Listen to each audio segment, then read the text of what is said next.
नमो नमः, नमस्कार। आप सभी का हमारे YouTube channel SP Sanskrit 6 to 10 में स्वागत है। जो भी बच्चे इस वीडियो को देख रहे हैं इस चैनल के माध्यम से, इस चैनल को सब्सक्राइब करें, लाइक करें और शेयर करें। आइए हम सभी आज व्यंजन संधि के अंतर्गत आने वाली दूसरी संधि ष्टुत्व संधि के विषय में पढ़ेंगे। आप ध्यान दीजिएगा, ष्टुत्व संधि जो है पिछली संधि से मिलता जुलता संधि है। यानी आप जब इस संधि को बनाएंगे, इस संधि को समझेंगे तो आपको दिखेगा कि ष्टुत्व और ष्टुत्व संधि आपस में जुड़े हुए हैं। आइए इस संधि के विषय में समझते हैं। संधि का नाम आपको दिख रहा है ष्टुत्व संधि। क्या नाम है इसका? ष्टुत्व संधि। ष्टुत्व संधि जो है व्यंजन संधि का ही एक भाग है। यानी यह जो संधि है वह व्यंजन संधि के अंतर्गत ही आती है। इस संधि को करने वाला जो सूत्र है, जो इस संधि से संबद्ध नियमों को बताता है, उस सूत्र का नाम है स्तोह ष्टुनाष्टुः। स्तोह ष्टुनाष्टुः। आइए यह सूत्र किस नियम को बताता है, किस परिभाषा को बताता है, किन विषयों का प्रतिपादन करता है, उस विषय पे ध्यान देते हैं। आइए परिभाषा देखते हैं।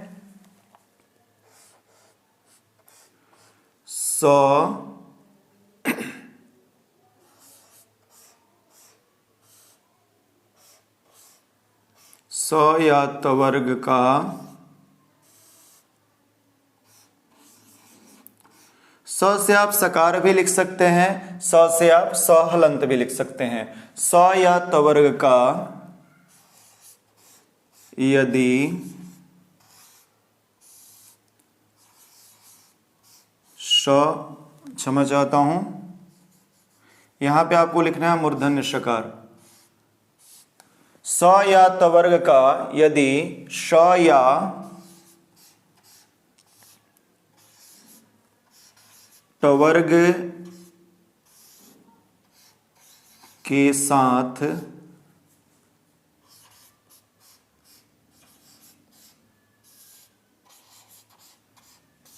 योग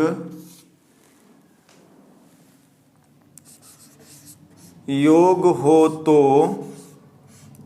ध्यान से समझिएगा। पिछले संधि में हमने ष्टुत्व संधि में पढ़ा था, वहां भी स और तवर्ग था, लेकिन यहाँ पे श और टवर्ग था। यानी तालव्य स और चवर्ग की बात वहां पे कही गई थी, और इस संधि में श और टवर्ग की बात कही गई, यानी मूर्धन्य षकार और टवर्ग की बात कही गई है। ध्यान समझिएगा। स या तवर्ग का यदि श यानी मूर्धन्य षकार या टवर्ग यानी ट ठ ड ढ ण के साथ योग हो तो इस स जो है, श को क्या हो जाएगा? श को श हो जाएगा। स को क्या होगा? श हो जाएगा। और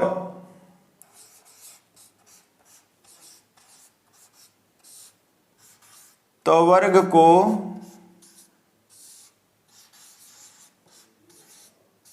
टवर्ग होगा। तवर्ग को टवर्ग होता है या होगा।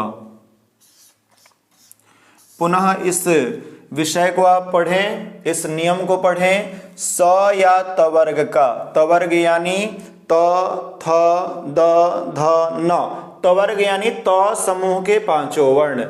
स या तवर्ग का यदि श यानी मूर्धन्य षकार या टवर्ग यानी ट ठ ड ढ ण के साथ योग हो तो स को श और तवर्ग को टवर्ग होता है। पहले हम इसको एक डायग्राम के माध्यम से समझते हैं।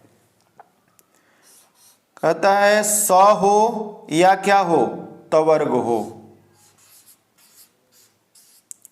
उसके बाद क्या होना चाहिए? उसके बाद होना चाहिए श या टवर्ग। आप देखिए यहां पे ध्यान दीजिएगा, बाद की बात नहीं कर रहा है, यह कह रहा है कि योग होना चाहिए। तो योग पहले भी हो सकता है, योग बाद में भी हो सकता है। इसको एक पैटर्न से और समझते हैं। यहां पे प्लस लीजिए, यहां पे श हो या टवर्ग हो, या इसके पहले भी ये मिल सकता है, इधर भी स मिल जाएगा या टवर्ग मिल जाएगा। तो होगा क्या ये ध्यान देना है। तो होता है, पहले लिख लीजिए 100 रहेगा तो उसको क्या होगा, त थ द ध और न, ये 5 वर्ण रहेंगे, यानी 5 वर्ण त समूह के त थ द ध न और स। इसके पहले श या ट वर्ग हो, इसके बाद स या ट वर्ग हो, तो क्या होगा ये समझना है। इस स को क्या होगा, त को, थ को, द को, ध को और न को क्रम से क्या होगा, इस विषय पे हम ध्यान देते हैं। तो श को श हो जाएगा, यानी जो दंत सकार है उसको मूर्धन्य सकार होगा, जो त है उसको ट होगा, जो थ है उसको ठ होगा, जो द है उसको ड होगा, जो ध है उसको ढ होगा और न को ण या न जो भी आप बोलते हैं वो न होगा। ठीक है, समझ पाइए फिर से नियम क्या कहता है। स या तवर्ग का, ये स हो गया, ये तवर्ग है, इनका योग हो। तो योग कैसे होगा, जब कोई आगे हो या पीछे हो, जुड़ेगा तभी ना। यानी इन वर्णों से पहले या इन वर्णों के बाद श आए या टवर्ग ट ठ ड ढ न आए, तो ऐसी स्थिति में हम क्या करेंगे, क्रम से स को श, त को ट, थ को ड, ये ढ ण ये कर देंगे, ट ठ ड ढ ण क्रम से। ये देखिए पहला वर्ण है, दूसरा है, तीसरा है, चौथा है, पांचवा है। उसी प्रकार ये भी पहला है, दूसरा है, तीसरा है, चौथा है और पांचवा है। आप समझ पा रहे होंगे, क्रम से होता है। अब इसको हम उदाहरण के माध्यम से समझेंगे तो चीजें आपको समझ में आएंगी। और मैं आज इस बार प्रयास करूंगा कि उदाहरण में दोनों प्रयोग करूं, कि स और तवर्ग के पहले और बाद दोनों चीजें आप समझ पाएं। आइए उदाहरण के माध्यम से हम चीजों को देखते हैं। सबसे पहला एग्जाम्पल हम लेते हैं, तत् धन टीका। एकदम ध्यान से समझिएगा आप लोग, चीजें समझ में आ जाएंगी। अब यहां पे कहता है स या तवर्ग का। अब यहां पे अंत देखिए आपको त दिख रहा होगा, उसका योग किससे होना चाहिए, श या टवर्ग के साथ। क्या होना चाहिए, श या टवर्ग के साथ। तो पहले तो नहीं, लेकिन बाद में आपको क्या मिल गया, ट मिल गया।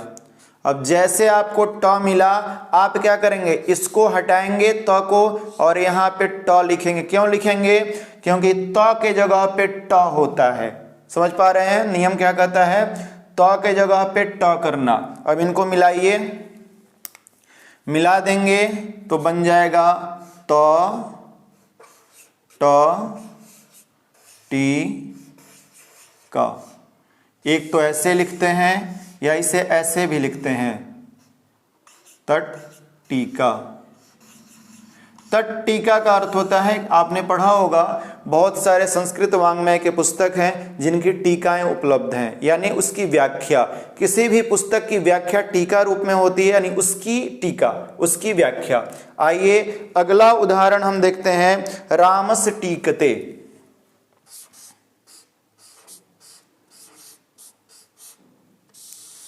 रामस टीकते। टीकते जाना अर्थ में प्रयोग होता है, संस्कृत निष्ठ शब्द है। यहां भी सेम समझना है आपको। नियम कहता है स या तवर्ग का, आपको सबसे पहले ढूंढना है स। तो आपने स देख लिया, इसके बाद क्या होना चाहिए, पहले या बाद में, तो पहले नहीं है यहाँ पे, बाद में। बाद में क्या है, टवर्ग है, टवर्ग का यहाँ पे आपको ट दिख रहा है। अब इस स को हटा के क्या करेंगे, स के जगह पे श हो जाता है, मूर्धन्य शकार।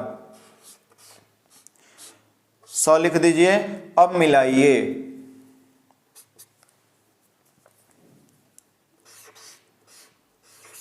रामस टीकते, यानी राम जाता है, रामस टीकते, राम जाता है, इसका अर्थ होगा। अब तीसरे उदाहरण की तरफ हम ध्यान देते हैं, धनुष टंकार। तीसरा उदाहरण हम देखते हैं,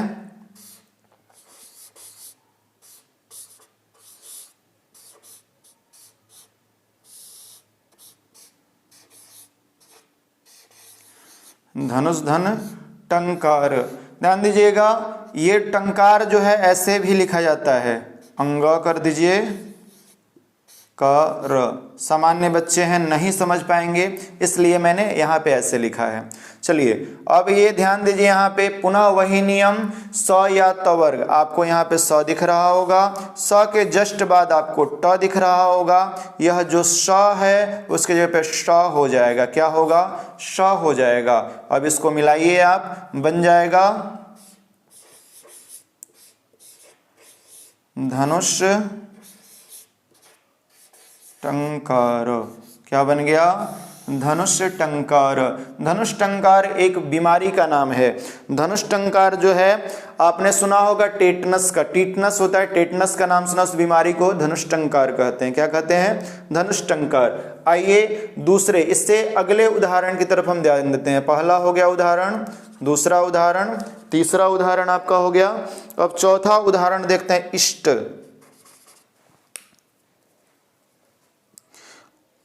अब यहां से आप ध्यान दीजिएगा,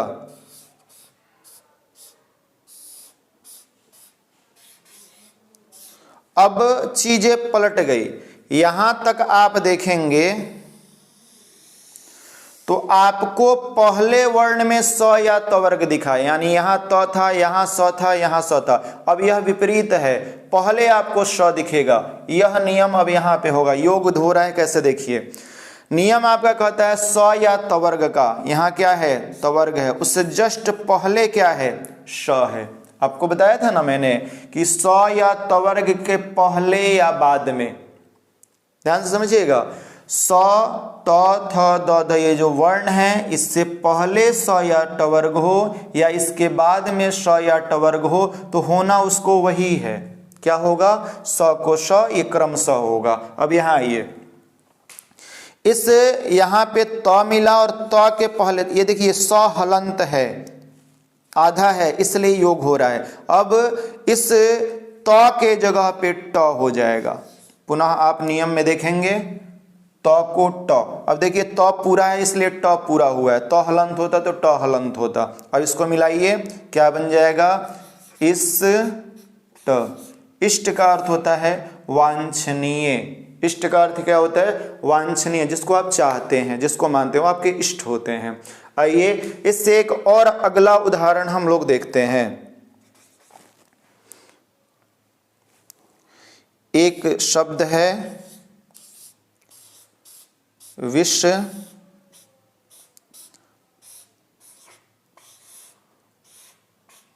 विषधन नु। अब पुनः वही नियम है सकार या तवर्ग का। अब ध्यान यहां दीजिएगा, यह न जो है वह तवर्ग में आता है कि नहीं? त थ द ध न, आपको मिल गया। यहां पे ये उ न के बाद है, क्योंकि न में उ की मात्रा है। अब न मिला, उसके जस्ट पहले हम देखेंगे कि श मिल रहा है। यहाँ पे नियम भी कहता है श या ट वर्ग हो, यहाँ स मिल गया। अब देखिए श जैसे ही मिला तो इस न को क्या हो जाएगा? न को ण हो जाएगा। क्या होगा? ण। अब मिलाइए इसको, ण लिखने के बाद ये हो गया विष्णु, यानी विष्णु यानी भगवान विष्णु, या किसी की संज्ञा विशेष विष्णु नाम भी हो सकता है। आप लोगों को समझ में आ रहा होगा, मुझे उम्मीद है। इसी प्रकार और भी उदाहरण हैं जिनको मैं आगे आप लोगों को बताता हूं। आप लोग एक बार स्क्रीनशॉट ले लें कि आप लोगों को समझ में आएगा। मैं मिटा दूंगा इसको।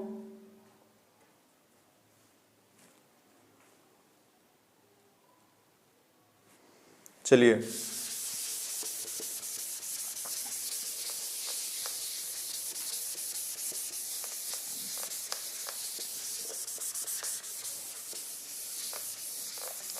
तीसरा एग्जाम्पल हम देते हैं।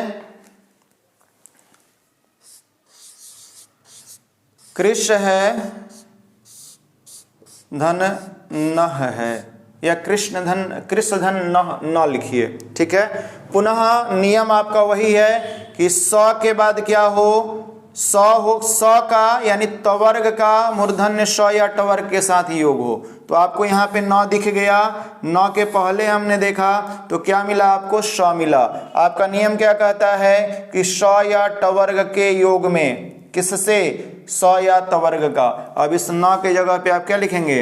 ड़ लिख देंगे, तो ये क्या बनेगा? कृष्ण। क्या बन जाएगा? कृष्ण। देखिए स वही है, न की जगह पे आपने ड़ कर दिया, यह आपका क्या बन गया? कृष्ण। कृष्ण बन गया। कृष्ण यानी भगवान कृष्ण या किसी संज्ञा विशेष व्यक्ति की नाम। आगे आइए, अगला हम देखते हैं, एक और उदाहरण लेते हैं।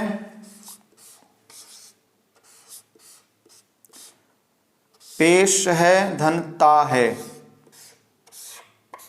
अब यहां भी पुनः वही नियम है। देखिए पहले 3 उदाहरण में हमने लिया था कि स या तवर्ग के बाद, इस उदाहरण में हम ले रहे हैं कि पहले ही आपको स या तवर्ग मिल जा रहा है। अब यहां भी आप देखेंगे तो श वर्ण क्या है? तवर्ग से पहले है, उसके बाद क्या है?